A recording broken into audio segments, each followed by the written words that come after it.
যখনই রেস্টুরেন্টের খাবারটা খুব বেশি মিস করি বা রেস্টুরেন্টের খাবার খেতে খুব ইচ্ছে করে, তখনই বাসায় এভাবে আমি বিফ চাউমিন তৈরি করি। আজকে চাউমিনটা তৈরি করে দেখাবো ম্যাগি নুডলস দিয়ে। আর ম্যাগি নুডলস দিয়ে যদি এভাবে বিফ চাউমিনটা তৈরি করেন, এতটা মজা হয়, আপনারা যখন বাসায় তৈরি করবেন তখনই বুঝতে পারবেন কি কি উপকরণ লেগেছে আর কিভাবে তৈরি করেছি, সেটাই আজকে শেয়ার করব। আর খুব সহজভাবে উপস্থাপন করার চেষ্টা করছি। আশা করছি রেসিপিটি আপনাদের কাছে খুব বেশি ভালো লাগবে। আসসালামু আলাইকুম, সবাইকে ওয়েলকাম জানাচ্ছি আমার চ্যানেল এবং পেজে। আর আজকে তৈরি করে দেখাবো ম্যাগি নুডলস দিয়ে কিভাবে বাসায় খুব সহজে চাউমিন তৈরি করবেন। আর বিফ চাউমিন তৈরি করলে কিন্তু অনেকটা ভালো লাগে, আপনারা চাইলে চিকেন দিয়েও তৈরি করতে পারেন। প্রথমে চাউমিন তৈরি করার জন্য এখানে আমি ফ্রাই প্যানে তেল দিয়ে দিচ্ছি আর এখানে কিছু রসুন কুচি দিয়ে দিচ্ছি। সুন্দর ফ্লেভার পাওয়ার জন্য অবশ্যই কিন্তু এই রসুন কুচিটা নিতে হবে। রসুন কুচিটাকে হালকা ব্রাউন কালার করে একটু ভেজে নিচ্ছি। একদম পুড়ে ফেলা যাবে না, হালকা ব্রাউন কালার করে ভেজে নিতে হবে। যখনই রসুন কুচি থেকে সুন্দর একটা ফ্লেভার আসবে আর কালার চলে আসবে, তখন এখানে আমি বিফ দিয়ে দিচ্ছি। আর বিফগুলোকে ছোট ছোট টুকরো করে আমি কেটে নিয়েছি। একটু ছোট টুকরো করে কাটার চেষ্টা করবেন, তাহলে এটা সিদ্ধ হতে একদমই সময় লাগবে না। এখন আমি নেড়ে চেড়ে একটু বিফগুলোকে রসুনের সাথে ভালো করে একটু ভেজে নিচ্ছে। আপনারা চাইলে এখানে বাটার বা ঘি ব্যবহার করতে পারেন, তাতে রেজাল্টটা অনেক বেশি ভালো আসবে। আজকে আমি তেল দিয়েই রান্নাটা করব। এখন ভালো করে ভেজে নেওয়ার পর এখানে আমি মশলা অ্যাড করব। আর প্রথমে এখানে আমি লবণ দিয়ে দিচ্ছি 1/3 স্পুন। লবণটা একটু পরিমাণ অনুযায়ী দেওয়ার চেষ্টা করবেন। এখানে গরম মশলার গুঁড়ো দিয়ে দিচ্ছি 1/2 চা চামচ। আর এখানে আমি গোলমরিচের গুঁড়ো দিয়ে দিচ্ছি 1/2 চা চামচ। এখন ভালো করে একটু নেড়ে চেড়ে নিচ্ছি। আর একটু ভালো করে নেড়ে চেড়ে বিফগুলোকে ভাজতে হবে, যাতে মশলাগুলো ভিতরে ভালোভাবে ঢুকে যায়।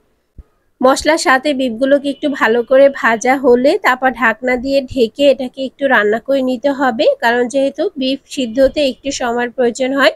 তাই আমি একটু ঢাকনা দিয়ে এটাকে 5 মিনিটের জন্য বয়েল করে নিচ্ছি। আর 5 মিনিট পর এটা কিন্তু একদমই সিদ্ধ হয়ে গেছে।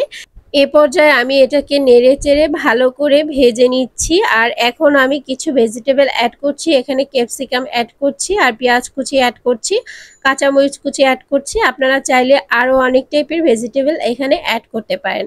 এখন ভালো করে একটু ভেজে নিচ্ছি। এ পর্যায়ে আপনারা চাইলে কিন্তু টেস্টিং সল্ট ব্যবহার করতে পারেন। আমি যেহেতু আমার বেবির জন্য তৈরি করছি, সেক্ষেত্রে আমি টেস্টিং সল্টটা একটু বাদ দিচ্ছি। আর এ পর্যায়ে আমি এখানে 2টা ডিম দিয়ে দিব। আর ডিম দিলে কিন্তু বেটার রেজাল্ট পাওয়া যায় আর টেস্টটাও খুবই ভালো আসে। এজন্য আমি 2টা ডিম দিয়ে দিয়েছি এখানে। চাইলে আপনারা এটা স্কিপ করতে পারেন, এটা একদমই অপশনাল। এখানে ডিমের জন্য এখানে লবণ দিয়ে দিচ্ছি আবারও 1/4 টিস্পুনের, মানে 1 চামচের 4 ভাগের 1 ভাগ দিয়েছি লবণ। এখন ভালো করে একটু নেড়ে চেড়ে নিচ্ছে। আর ডিমটাকে অনেক বেশি ওভারকুক করা যাবে না, তাহলে কিন্তু একটা জুসি ভাব চলে আসবে, সেটা কিন্তু নষ্ট হয়ে যাবে। এখন আমার ভাজা হয়ে গেছে। আমি টমেটো সস অ্যাড করব। আপনারা চাইলে এখানে সয়া সস অ্যাড করতে পারেন। টমেটোর সস এখানে আমি 2 টেবিল চামচ অ্যাড করে দিচ্ছি। আর ভালো করে এ পর্যায়ে নেড়ে চেড়ে নিচ্ছি।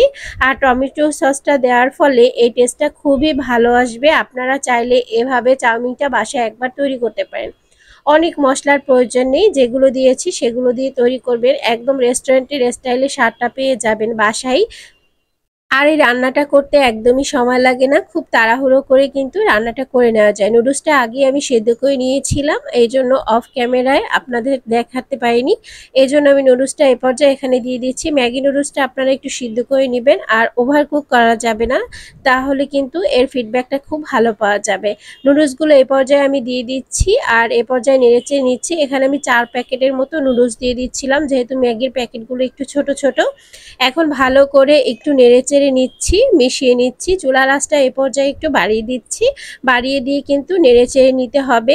আর এ পর্যায়ে নুডলসের যে মশলাটা আছে সেটা আমি দিয়ে দিচ্ছি, উপর থেকে দিয়ে দিচ্ছি আর ভালো করে নেড়েচেড়ে নিচ্ছি। এই নুডলসের মশলাটা কিন্তু টেস্টটা আরও অনেকটা বেটার করে তুলবে। এটা স্কিপ করতে পারেন চাইলে, আর যারা পছন্দ করেন এর ফ্লেভারটা, তারা অবশ্যই এটাকে অ্যাড করতে পারেন। এখন ভালো করে রান্নাটা করে নিচ্ছি, চুলার আঁচটা বাড়িয়ে ভালো করে মিশিয়ে নিচ্ছে। আর অর্ধেকটা যে নুডলসের মশলা রয়ে গেছে সেটা এ পর্যায়ে আমি দিয়ে দিব। একসাথে দিতে যাবেন না, তাহলে কিন্তু দলা পেকে যাবে। কোথাও থাকবে মশলার ফ্লেভার, কোথাও থাকবে না, খেতে একদমই ভালো লাগবে না। সেক্ষেত্রে একটু ভাগ করে দিতে পারেন, যাতে খুব ভালোভাবে সব জায়গায় মিশে যায়। এখন বাকি অর্ধেকটা আমি এখানে দিয়ে দিচ্ছি আর দিয়ে ভালো করে নেড়েচেড়ে নুডলসটা তৈরি করে নিচ্ছি। আর এটা কিন্তু একদমই তৈরি হয়ে গেছে, দেখতে পাচ্ছেন কতটা সহজে তৈরি হয়ে গেল। আর খুব বেশি উপকরণের কিন্তু একদম প্রয়োজন হয়নি। তো কেমন লেগেছে আজকের রেসিপি অবশ্যই কমেন্ট সেকশনে জানাবেন। ভালো লাগলে একটা লাইক শেয়ার কমেন্ট করতে পারেন। আর এখানে নুডলস তৈরি করার জন্য আপনারা কিন্তু অন্য নুডলসও ব্যবহার করতে পারেন। বাসায় যে নুডলস থাকে হাতের কাছে সেটা দিয়ে তৈরি করে ফেলতে পারেন। কাছ থেকে একটু দেখাচ্ছি যেটার লুকটা কেমন এসেছে, দেখতে পাচ্ছেন খুবই অসাধারণ হয়েছে আর এটা খেতে কিন্তু অনেক দারুণ। এখন পরিবেশন করে আপনাদের সাথে শেয়ার করছি। আর বাসায় আপনারা তৈরি করলে কেমন হয়েছে ফিডব্যাকটা অবশ্যই আমার সাথে শেয়ার করতে ভুলবেন না। তো আজকের রেসিপি এই পর্যন্তই, নেক্সট রেসিপি দেখার আমন্ত্রণ জানিয়ে আজকে এখানেই বিদায় নিব। আর রেসিপিটি যদি ভালো লাগে তাহলে আপনারা শেয়ার করে দিতে পারেন, অন্যকে দেখার সুযোগ করে দিতে পারেন। তো এখানে বিদায় নিচ্ছি, ভালো থাকবেন, সুস্থ থাকবেন, আল্লাহ হাফেজ।